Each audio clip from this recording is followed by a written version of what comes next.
Di hari-hari terakhir ini, apakah kita adalah orang-orang yang menghilangkan anugerah? Kita terima pengampunan, tapi kita nggak mau mengampuni. Kita minta pada Tuhan, hutangku dilunaskan, tapi kita nggak melunaskan hutang orang lain kepada kita. Janganlah menjadi seorang hamba yang menerima anugerah, tapi menghilangkan anugerah.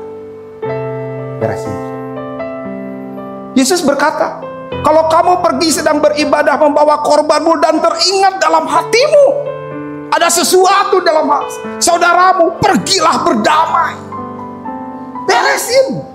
Bahkan kalau dia pergi ke pengadilan, paksa dia untuk berdamai denganmu. Paksa dia supaya berdamai. Anak-anak Tuhan itu, kalau engkau berdamai dengan banyak orang, kau juga berdamai dengan dirimu, hidupmu pasti beda. Jangan menjadi orang ini. Dosanya diampuni, tapi dia nggak mengampuni.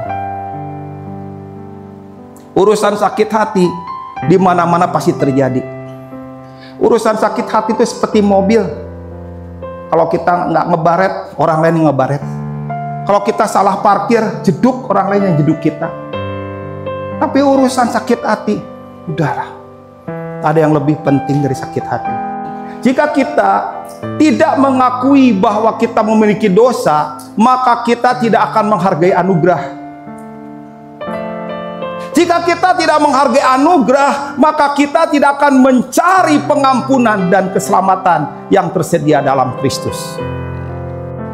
Anugerah itu tidak berbicara tentang aktivitas yang kita lakukan untuknya.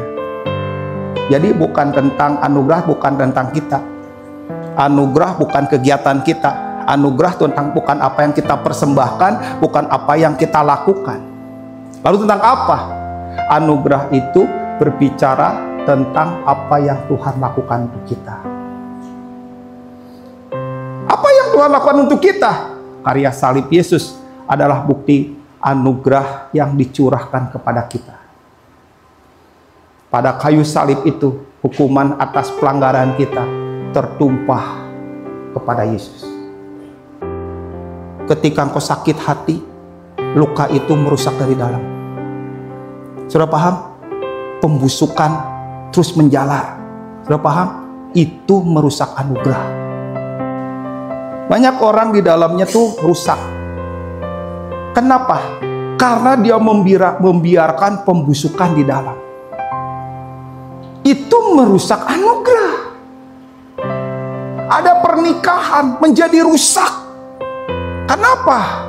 Karena si istri nggak bisa mengampuni suami. Ketidakmampuan, ketidakmauan, tetap tinggal dalam luka, itu merusak pernikahan. Hati-hati. Yang di depan bisa jadi yang di belakang, tapi yang di belakang bisa jadi yang di depan.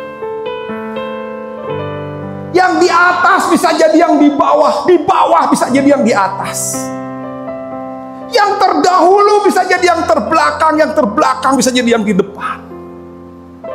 Semuanya bisa terbalik. Yang harusnya terima anugerah, kehilangan anugerah.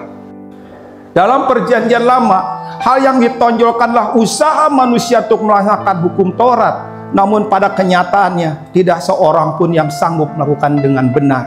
Berbeda dengan perjanjian baru atau yang disebut dengan perjanjian anugerah, yang berisi anugerah yang diberikan Tuhan kepada kita melalui salib. Anugerah itu bukan tentang kebaikan kita, bukan tentang hebatnya kita, bukan tentang keahlian kita, bukan tentang kerennya kita, tapi tentang Tuhan memberikan anugerah kepadamu. Anugerah itu lebih daripada segalanya. Yang gak layak jadi layak. Yang berkata aku jauh dan aku sangat berdosa kepada Tuhan, anugerah itu akan menembus dari banyak orang dan menemukan dia. Anugerah itu gak bisa dihentikan karena Tuhan yang mengerjakannya.